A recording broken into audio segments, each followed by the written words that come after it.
Bismillahirrahmanirrahim. Assalamu alaikum dear students.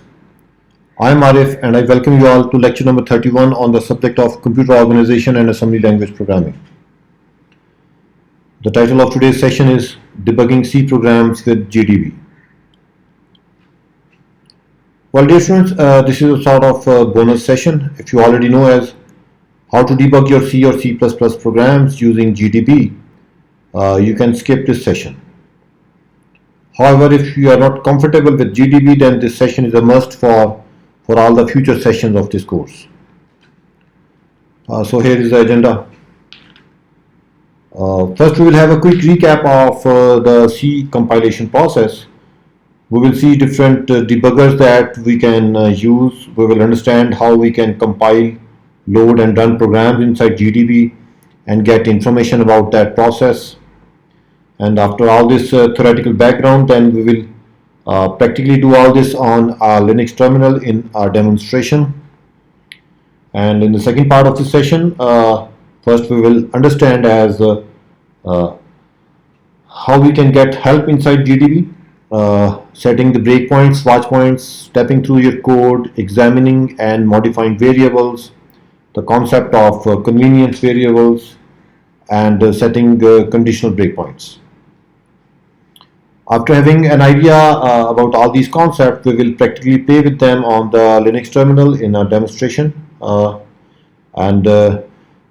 we will see the GDB text user interface, which uses the curses library to show the source file, program registers, and GDB commands in separate text windows. So we have a lot to do today, so let's start playing.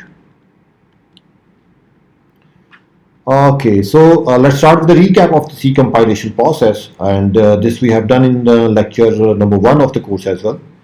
The 5 phases through which every C process or every C source file passes before it becomes a process and executes on a system are described over here.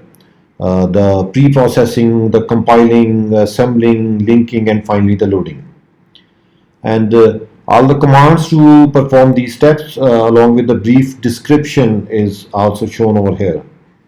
I'm sure you all have done this. If not, please do that before proceeding any further for a better understanding. Well, what is debugging?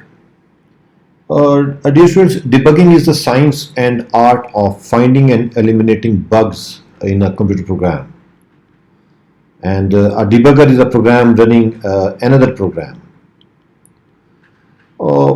These are some of the uses of a debugger. Using a debugger, a programmer can start a program specifying anything that might affect its behavior. A programmer can make a program stop on specified conditions. A programmer can examine what has happened when a program has stopped. And of course, a programmer can change things in a program. So you can experiment with correcting the effects of one bug and go on to learn about another one. These are some of the famous debuggers: GDB, Radar2, Intel Debugger, Soft Ice, Immunity Debugger, and S-Trace. These are all our debuggers. We will be using the famous GDB.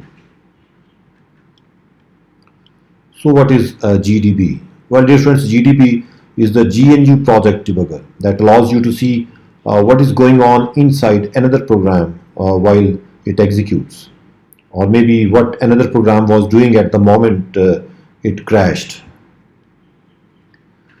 Well, the programs being debugged might be executing on the same machine as GDB native, or maybe on another machine or on a simulator. We will be using this option.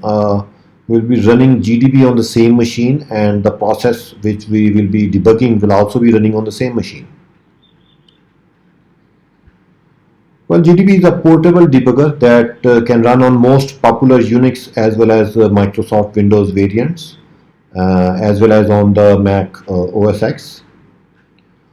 And the target processors for GDB include Intel architecture 32, x86 64, which we are interested in this course, Alpha, ARM, MIPS, PowerPC, Spark, and many others. And of course, GDB works for many programming languages, including the assembly of these processors and the high-level languages like C, C++, Objective-C, OpenCL, Go, Fortran, Pascal, and Ada. And normally programmers use GDB for following tasks: runtime analysis of binaries, manipulating program flow, disassembly, and of course for reverse engineering as well as cracking the binaries. Well, my dear students, GDB is too good a debugger. However, it lacks intuitive interface. It do not have a very smart context display, do not have commands for exploit development, and of course has weak scripting support. In the later part of the course, we will be using GDB with PIDA plugin, that is Python Exploit Development Assistance. And today we'll be concentrating on the GDB and its N-curses mode, inshallah.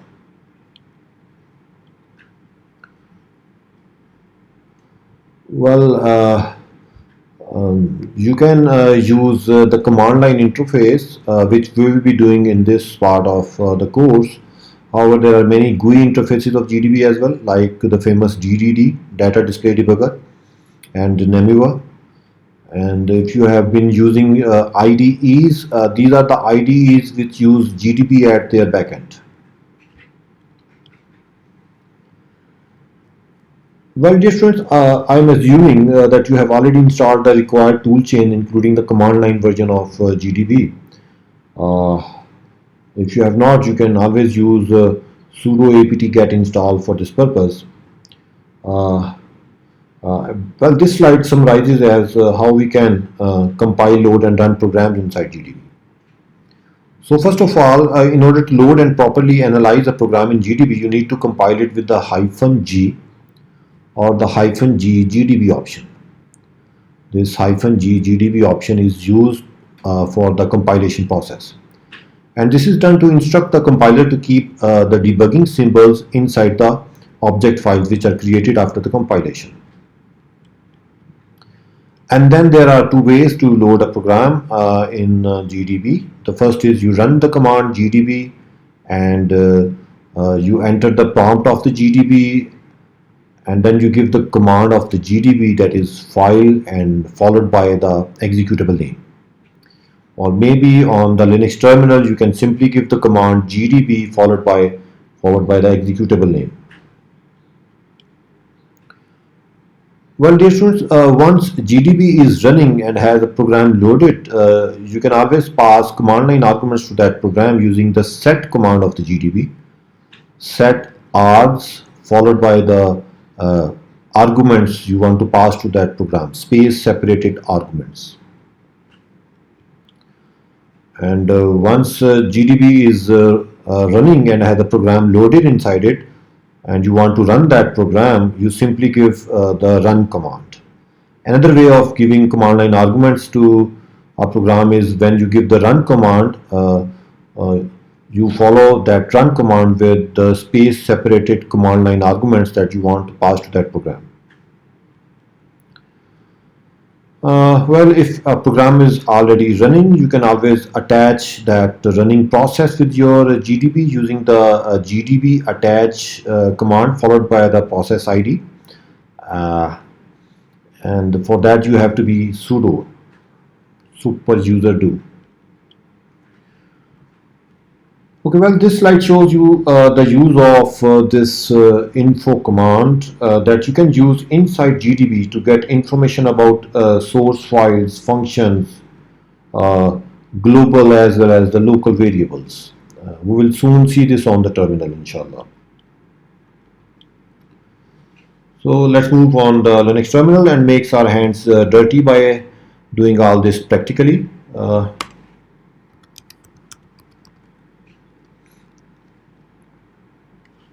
Okay, so who am I? I am Arif, and my present working directory is of course lecture number 31, and inside lecture number 31 I have these files which I need to compile using GCC. And if you have not installed the toolchain, please do that using the apt-get install command. Right now I have already installed the GCC. Let me check out the version of GCC. So it is 9.3, and let me check the version of GDB as well. Okay, so these are the latest version. Okay, so this is our first program that is comprised of two .c files containing some functions, maybe a header file and a driver program. So let's see the code of the header file first. So this is the header file containing the prototype of two functions, my add and my sub, which are passed two integer values and they return their sum and difference respectively. It is apparent from this prototype of these two functions. And here are the source files as well. Let me show you the source files. My add.c and my sub.c.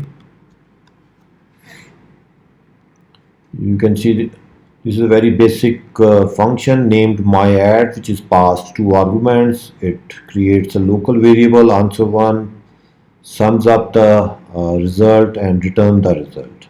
Similarly, this is a sub function. It's very simple.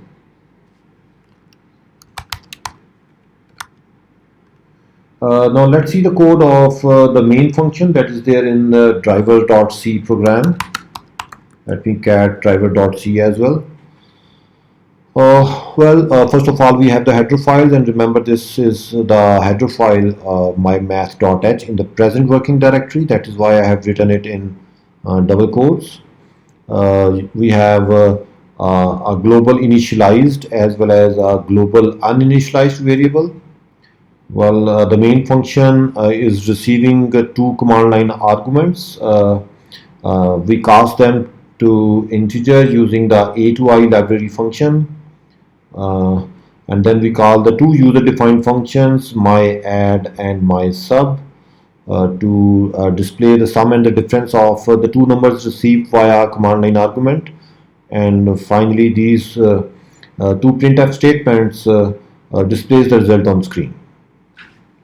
Okay, I hope the program is clear to you. Let's compile the three .c files, gcc -g gdb. Remember, we need to use the -g option to instruct the compiler to keep the debugging symbols in the object file. -c option is used to do the compilation only and not do the linking. Let's compile all the .c files, so we have the three corresponding .o files available to us. The next step is to link these three object files along with some library code into a single executable. Let me do that. Okay, so here we are. So this is the default name of the executable generated by GCC, that is a.out, and let us run it. ./a.out, and let me give it two numbers 5 and 3. So here is the sum and the difference of these two values. Okay, so far so good. So the next task is to load this executable inside a GDB. For that, let me run GDB first. So the GDB is running. This is just the information about different versions. This is the GDB prompt that is in front of you. Sorry. Okay. So this prompt is actually now waiting for us to give commands. Remember, students, GDB is an interactive program. Let me clear screen. So GDB is an interactive program that is running right now and waiting for our command. And let me instruct GDB to load our executable. And to load a file, I use the file command, file a.out. It has read the symbols from this executable file and it is done. Remember, dear students, if you have not used the -G option while compiling, it would have said no debugging symbols found. Okay, now let us display the name of the source files inside this executable. For that, I can use the command info sources. So these are the source files. You can note my sub.c and my add.c and the driver.c as well, along with some other files. Let us see the name of the functions. Info functions. So over here you can see the driver.c has a function main, myadd.c has only one function myadd, and mysub.c has the only function mysub. And these are some of the symbols that are there in the files that have been used while linking the program with the standard C library. Okay, so let me check out information about the variables. Info variables. Okay, so you can see inside driver.c we have two global variables, global initialized and global uninitialized. Remember, the local variables are not being displayed over here. If you want to see the local variables, you can use the command info locals. Okay, so fine. It says no frames selected. Well, this information locals command of GDB gives the name of the local variables inside the active function stack frame. And since right now the program is not running, so there is no function stack frame. So this message, no frame selected, is being displayed over here. There is another workaround. I can do something like this: info scope, let's suppose myadd. So this will give the local variables inside this function, and you see we have the symbol A, the symbol B, and the symbol ANS1. Similarly, info scope my sub, you can see the symbol X, Y, and ANS2. Let me show you the my sub.c file as well. Remember, dear students, if inside GDB you want to run some shell command, you need to proceed the shell command with this sign, exclamation sign, my sub.c. Okay, so this is the my sub.c having three symbols, X, Y, and ANS2, and the same three symbols can be found over here, X, Y, and ANS2. And well, this DWARF, well, this stands for debugging with attributed record format, and this is related to ELF object format files. We are not concerned about this very much, so let's restrict ourselves to this thing, that once the debugging symbols are there inside the file, we can get a lot of information from the executable.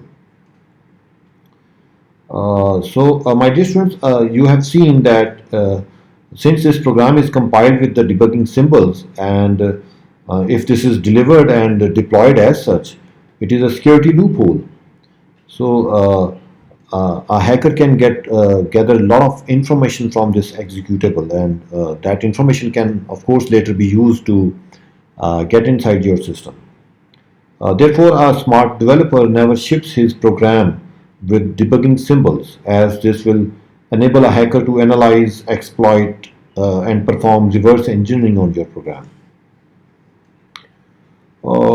Dear students, please explore obj copy, strip, as well as the nm commands for this purpose, that is for the reverse engineering purpose. I'm leaving this on to you, and I will try to give you this as a lab task in some future lab. Okay.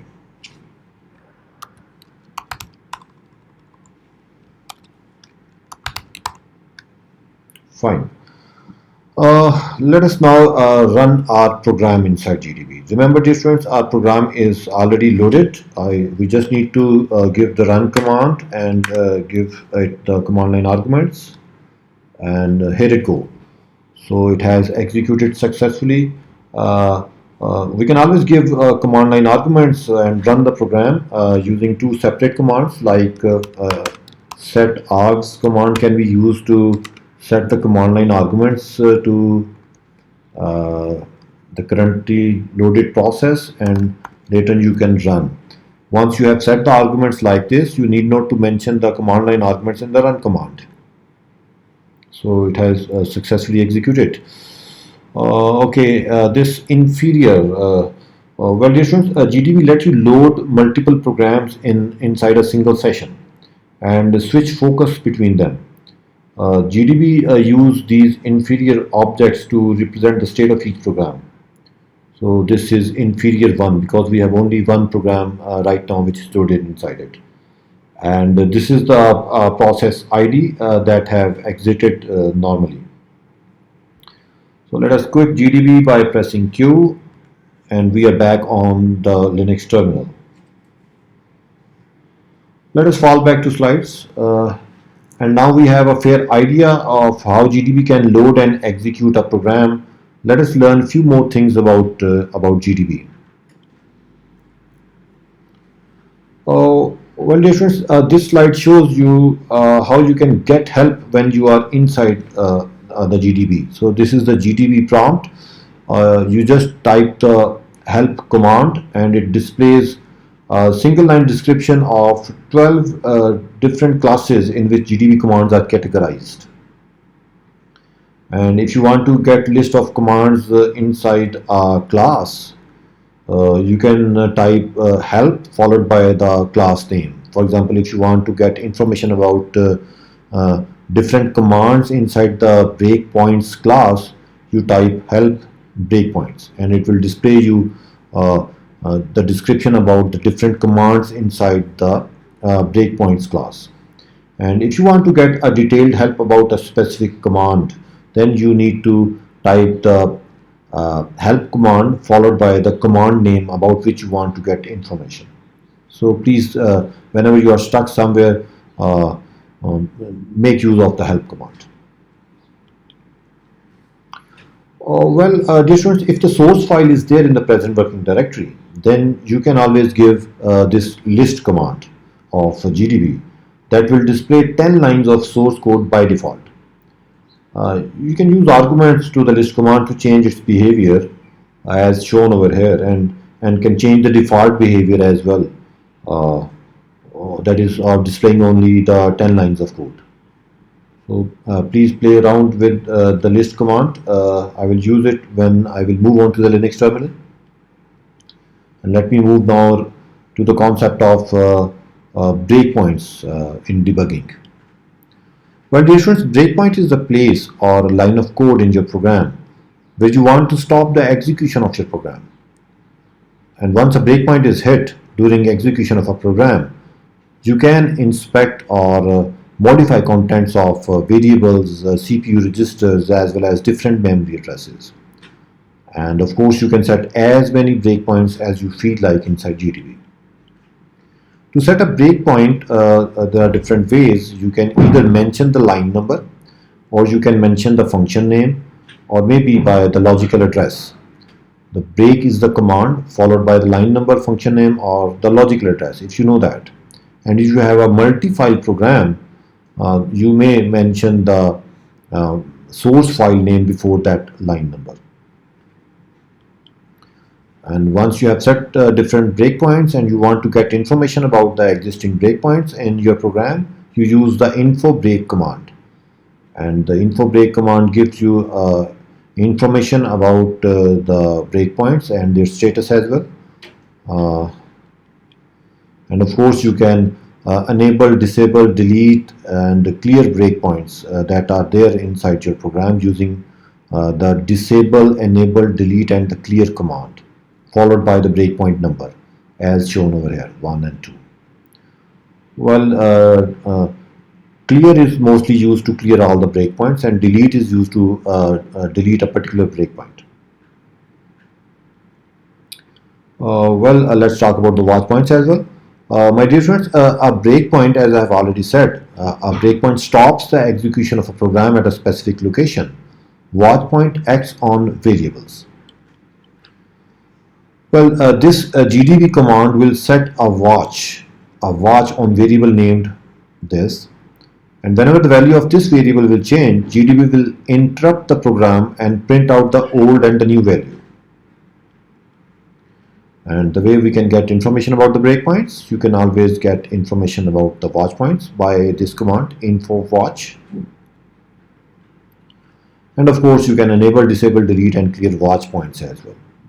So watch points and breakpoints are quite similar. The only difference is breakpoints are applied on line numbers and watch points are applied on variables. And whenever the value of that variable change, GDB interrupt the program and print out the old as well as the new value of that variable name.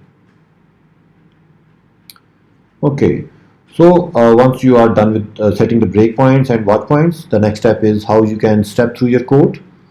Whenever a breakpoint is hit, you can do either of the following. That is, you can continue the execution till the next breakpoint using the continue command. You can execute and move to the next instruction using the next command. Remember this next command, do not dive inside to the functions that are being called from that line of code. And if you want to jump inside the functions code as well, you use the step command instead of the next command. And if you want to continue until the current function returns, you can use the finish command of GDB. So these are the continue, next, and step. These are the three commands that are used for stepping through the code once a breakpoint is hit. Well, once a breakpoint is hit and you are there and you want to display and modify the values of different variables or CPU registers or memory addresses, you can use the print command. Well, the print command is the most common command to check the contents of the variable in a specific format. So you type the command print followed by a slash and the format character, and then followed by the variable name. And this format character can be any one of these characters. For example, if you type /d, that means this is a signed integer to be displayed in decimal format. X means hex, O means octal, T means binary, and A means address. So we will be using print in while using our GDB very frequently. Similarly, what is command is used to check the type of the variable, and the set command is used to modify the value of a variable inside GDB. If you want to change the a variable, you use the set variable command followed by this string variable name is equal to value. And there is another command, display. Unlike print, the display command is used to display the value of a variable each time the program stops. So display is a command. If you set display command on a variable name, whenever the value of that variable is changed, the program stops and displays the value of that variable. And of course, you can get information about different displayed variables using the info display command. And finally, you can enable, disable, and undisplay an already displayed variable using the enable, disable, display command. And this is the display number, like the breakpoint number, which is shown over here. Okay, finally, dear students, convenience variables is another term that is used in GDB. And convenience variables are used to hold on to a value and refer it later. These variables exist within the GDB and they are not part of your program. And setting a convenience variable has, of course, no direct effect on further execution of your program. For example, set $i is equal to 15. So this sets a convenience variable name $I. So if you print $I, it will be printed. Similarly, you can give any name to the variable. Just proceed it with the string with the character $. Like over here, we have set a name variable, convenience variable name containing the value RF and of course we can use the print command to display the contents of this variable. This is also very helpful whenever you want to call a library function that is linked with your process.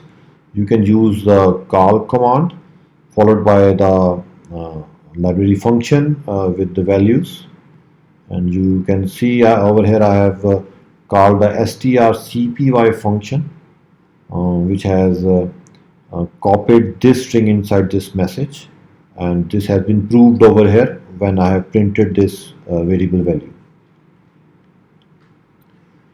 Well, difference you can call user defined functions as well. Over here strcpy is a library function, and this myadd I assume is a user defined function. You can call myadd as well, which I have shown over here.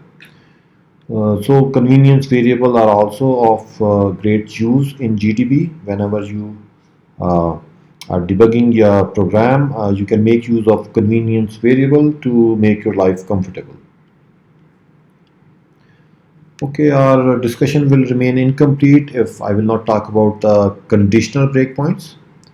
Well, dear students, a conditional breakpoint is similar to a breakpoint that is set only if some condition is met, and the syntax is break line number followed by the condition, if condition. So only when this condition is met, only then this breakpoint will become active. Consider this code snippet in which there is a loop which runs 10 times, rather 11 times. The loop variable is counter. And let's suppose I just want to put a break at line number 6, and I want to put a break when this counter value reaches 5. So if I want to do that, I need to give this command inside GDB, break at line number 6. This is the line number 6. Only if counter becomes equal to 5. So this is a conditional breakpoint. And of course we can get information about the breakpoints. We can get information about the conditional breakpoints as well, as shown over here. Of course, once you will run this program now, when it will stop, you will see that the counter variable will be having a value of 5. Okay. So that is it. So this is the theoretical background. These are the concepts regarding the breakpoints, watch points, stepping into your code, displaying and modifying variables. Now is the time to move on to the Linux terminal and make our hands dirty by doing all this practically. Okay.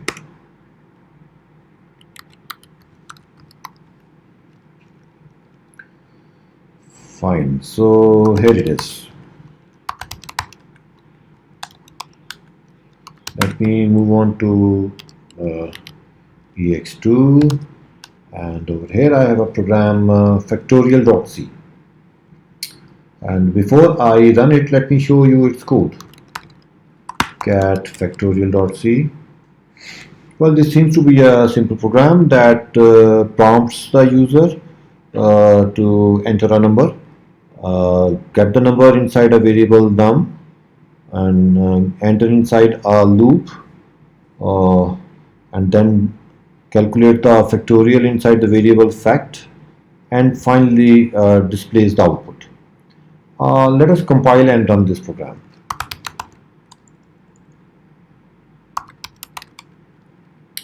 gcc-ggdb factorial.c. Let me run it, and let me enter a number, let's suppose 12. Okay, the factorial of 12 is 0. This is not possible. 4.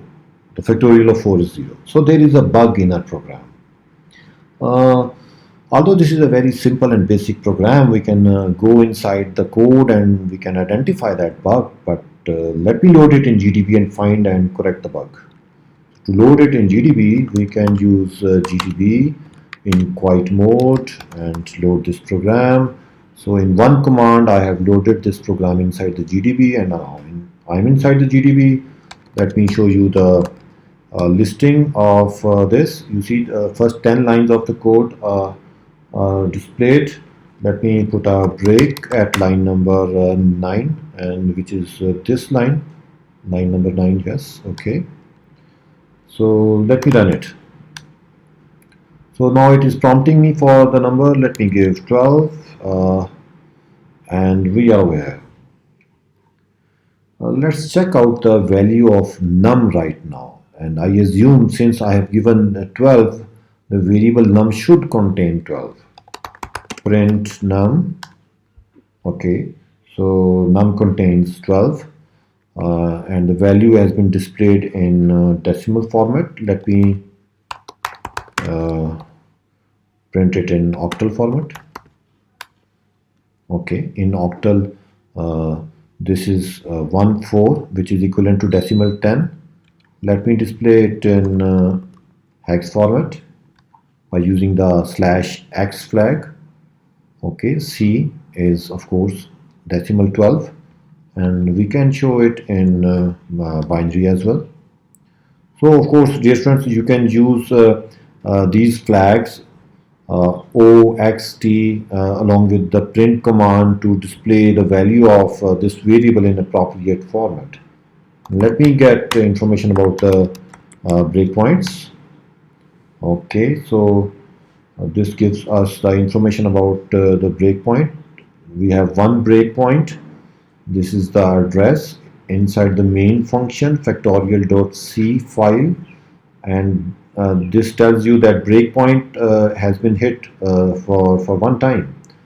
Okay, so let me do next and another next and another next, and let me now do printing of I. So this I contains 1. Let me do next again and next again, and let me print I now. So the value of I is 2. So when the value of I is 2, that means the loop has run for at least 2 times. So the factorial should contain, I think, 2. Let me print factorial. Oops. The factorial do not contain 2, rather it still contains 0. Let me do next again. Let me do next again. Let me do print I contains 3. The factorial variable should contain 6 now, I think. Print fact, but it again contains 0. Let me list the code. Okay, so here is the bug. The programmer has mistakenly initialized the loop variable I with 0 instead of 1. So when this I gets multiplied with factorial again and again, for the first time it makes the factorial 0, and next time factorial multiplied by any value remains 0, so factorial is 0. So we need to correct this line. We need to make I is equal to 1, and I think over here I need to have I is less than equal to 1. So let me quit it, open this factorial file in Vim, and let me do the initialization correct. I is equal to 1 and I is less than equal to 1.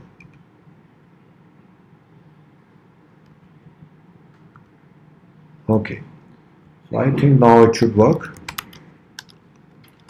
Let me compile it again. gcc-ggdb factorial.c.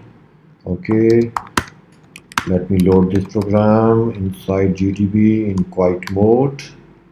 Okay, GDB, sorry for the typo, GDB-q a.out. So it is there. Let me put a break at line number 9 and let me run. Okay, so let me give 12 again.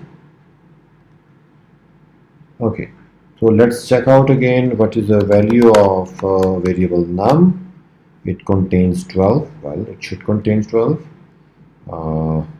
Let me do next, next, and next. And let me do print I now. Well, I contains 2. If I contains 2, the factorial should also contain 2. Print factorial contains 0 again. Okay, let me do next, and let me do next again. Print I. So I contains 3. Sorry. So factorial should also contains 3 into 2 into 1, that is 6. Print factorial. So it still contains 0. Okay, so what's the problem now? Let me do the listing. Can anyone help me out? Oh yes. Over here, the programmer has forgot to initialize this variable fact. It is declared, but it is not initialized, and the compiler has implicitly initialized it with 0.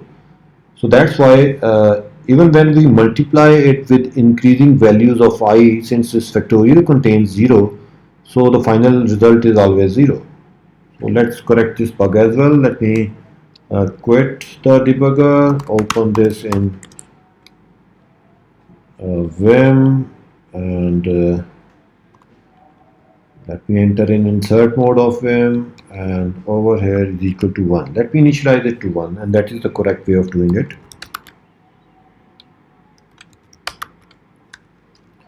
And let me compile it again. gcc-g factorial.c, and let me run it straight away this time. 12. Okay, so this is working. Let me run it again and give me a smaller number, 4, and the factorial of 4 is 24. So that is great. Okay, dear students, please play with different commands of GDB that I have discussed on the slides if I have missed them over here on the terminal, and achieve proficiency in the art of debugging your faulty programs. And let me fall back to the slides. Okay, so before I close, let me talk about the text user interface of GDB. Well, the GDB text user interface, TUI in short, is a terminal interface which uses the curses library to show the source file, the assembly output file, and the program registers, as well as the GDB commands in separate windows. So we can have different windows in which at the same time we can give the commands and see the source code and the assembly as well as the contents of various registers. So this is great. Well, if you want to run GDB in TUI mode, that is text user interface mode, you give this command.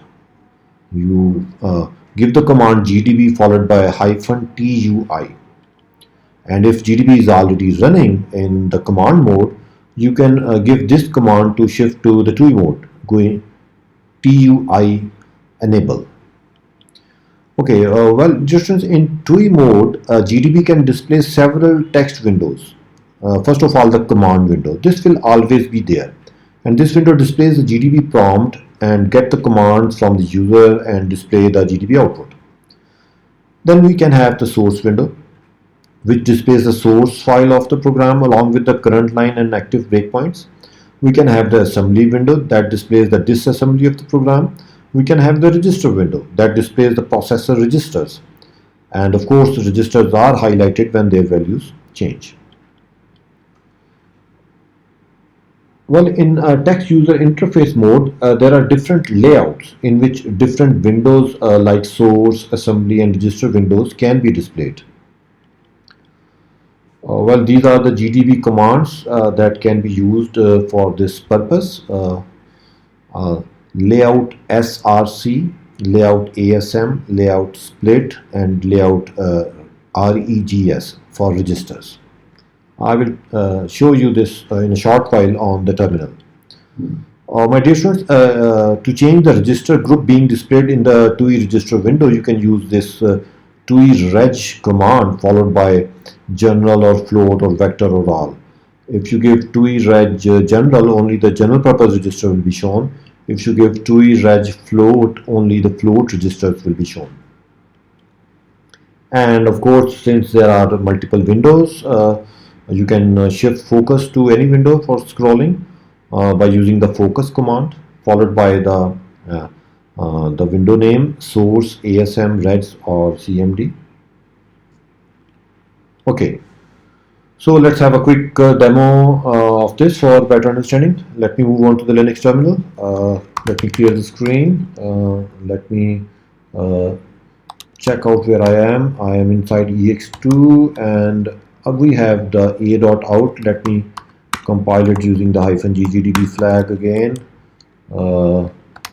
So now this a.out contains the debugging symbols. Let me call the GDB in quiet mode and let me give the command to enable. Wow, great. So we have two windows right now. The source SRC is the default layout in which we have these two windows. This is the window showing the contents of the source file, and since there is no program right now loaded inside GDB, so it is empty. And this is the command window. Let me first load some program, and we know we have a file a.out, which is actually the executable of the factorial.c file. Let me load this in GDB. Great. So you can see we have the source file window contains the factorial.c program, and over here we have the command window. That's great. Let me put a break at main. Okay, you can note this B plus sign that represent that the breakpoint has been set at this location in the high level language at line number 5 inside the file factorial.c. Okay, so let me give the command run. So that's great. Now the current line of code is highlighted over here in the source window. Also note this line at the top of the command window. Some information is given in the reverse video mode. First of all, we have the ID of the process over here. Then we have the name of the function which is currently being executed.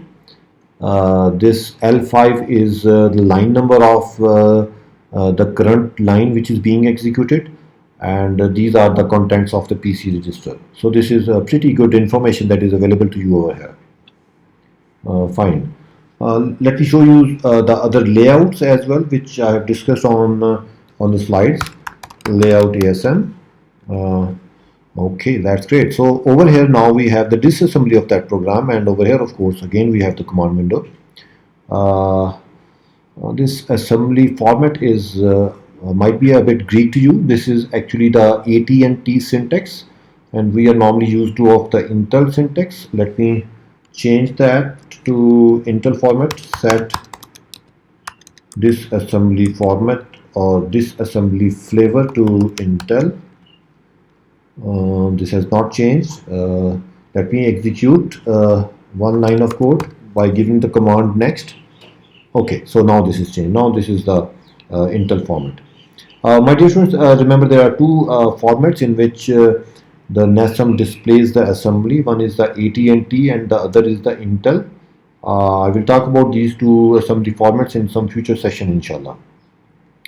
And for the time being, we are talking about the layout. So this is the ASM layout in which we have the assembly and the command window. And let me show you the layout to split. Okay, so in case of split, we have the high level language over here, factorial.c, and over here this is the assembly of that program, and over here we have the command window. So source window, disassembly window, and the command window. And if you want to see the registers, just type layout registers, REGS. So over here now we have the registers. So you can see RAX, RBX, RCX, RDX, and so on. So these are the different registers. If I want to bring the focus over there, focus registers. So I have the focus over here. You can scroll down, you can see all the registers over there. We will talk about these registers in some future session. However, let me I continue this program by pressing C. So I prompts me for a number. This time I gives 5, and it says the factorial of 5 is 120. That's great. So that's great. My dear students, please do practice this mode of GUI as well, because we will be using this TUI mode in our future sessions when we will be learning or executing the assembly programs in the remaining part of our course. Let me fall back to the slides, and before that let me quit GDB by pressing Q. Okay, so dear students, that is all. I hope today's session was informative for you all. If you have liked it, please subscribe my YouTube channel and share it with your friends. I wish you all the best, happy learning, and Allah Hafiz.